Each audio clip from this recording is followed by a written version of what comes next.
Welcome to Headline News 24/7. Please click like and subscribe. Trump admin just quietly hit Facebook with major lawsuit overnight. It's a game changer. The administration of President Donald Trump has filed a complaint in federal court going after Facebook for what was being listed as violating the Fair Housing Act. This complaint specifically appears to target the advertising module in which advertisers can select from a number of metrics by which to decide who they wish to show ads to. For example, a real estate agent might purchase ads to get leads to sell a home. They might target specifically working-class people who live in specific areas. In their particular case, they might need to target people who earn a certain income in hopes to sell $1 million home. The complaint is that these ads might discriminate against people by not showing it to them. Specifically in this example, the person paying for the ad wouldn't want anyone to see their ad if they're not living in that area or if they're not making a certain salary. They're trying to sell homes to people who meet certain criteria, not waste money on extremely expensive Facebook ads that won't provide a return on the inventory. This is called ad targeting, not discrimination. However, they filed a suit regardless. This one might not be successful, but it's way in the door with a big hand waving to social media that they need to get their act together. It's a major game changer if the complaint harms those who use Facebook's advertising program while not providing anything of substance for the users. The biggest lawsuit that should be followed is one that fights censorship. A very big possible they filed the housing complaint is due to the amount of real censorship and discriminatory practices going on with Facebook themselves.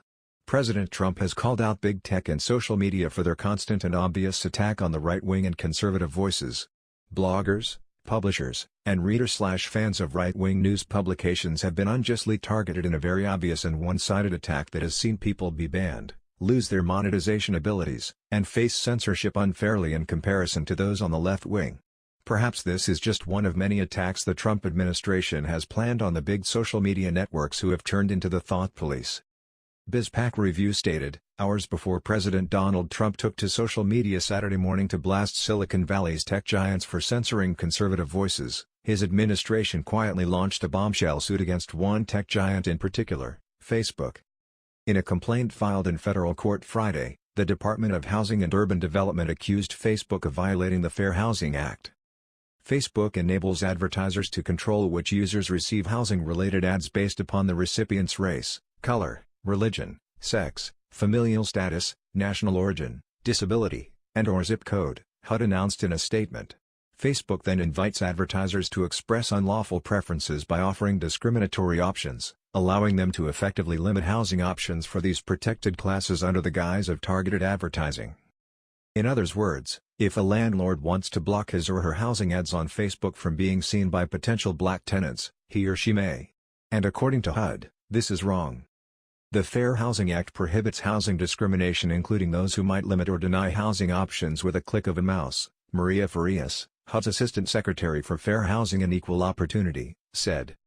When Facebook uses the vast amount of personal data it collects to help advertisers to discriminate, it's the same as slamming the door in someone's face. This is the same thing Facebook and other social media entities have been doing to conservatives, as noted by the president Saturday. President Trump lashed out against social media for censoring right-wing and conservative content. As a blogger myself, I have been a victim of this.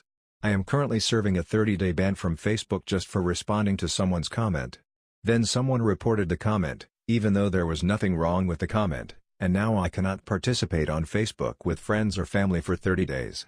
The biggest problem is that Facebook will not read nor allow you to respond and let them know it was a mistake. Each time I try to report it as a mistake, the system shoots back an error stating they can't process it right now. I have tried for days to report the ban as a mistake, but it does not go through. I have also contacted Facebook on Twitter and they have not responded. There is an obvious attack by big social media in hopes that people are silenced just for having an opinion. The problem with that is it becomes very heavily one-sided. The way it should be is that everyone has their own voice and no one is censored. Those who end up being fake news will eventually go away on their own as the audience themselves will ignore or reject them. Those who become the most trustworthy will have the biggest and best audience. Social media should let people manage their own content and decide what they like and dislike. What's happening is that big social media sites like Facebook, Twitter, and YouTube are silencing people for no reason at all. Let everyone have the same voice and let the people decide for themselves who they like, listen to, read, and watch. I scroll past everything that I don't like. and I like everything that I enjoy. Facebook has already ruined the way Facebook pages work by removing them from our news feed and forcing users to go back to the page and select See First under the following button. Everything that I used to see on a daily basis has now vanished, and I had to go back and basically tell Facebook, yes, I like this already, and I like it again. Ever since the decline of freedom on social media platforms, there have been several alternative platforms being launched. Gab is an alternative to Twitter. BitChute is an alternative to YouTube. Trending Views is an uncensored social media alternative that has a monetizing program for publishers, and there's also Steem IT and Minds, which appear to be based on cryptocurrency for the coin/token nerds. Not everyone understands that stuff. There are valid social media alternatives out there which are doing well, and people should give them a try. There's no reason that big social media sites should have ever started censoring people unless it was illegal content. They are finally seeing that they've gotten power-hungry and out of control, and the backlash is real as people have had enough of the censorship and thought police ruining a good time. That was the news. We thought you might be interested in knowing about this. Please click like and subscribe. Thank you.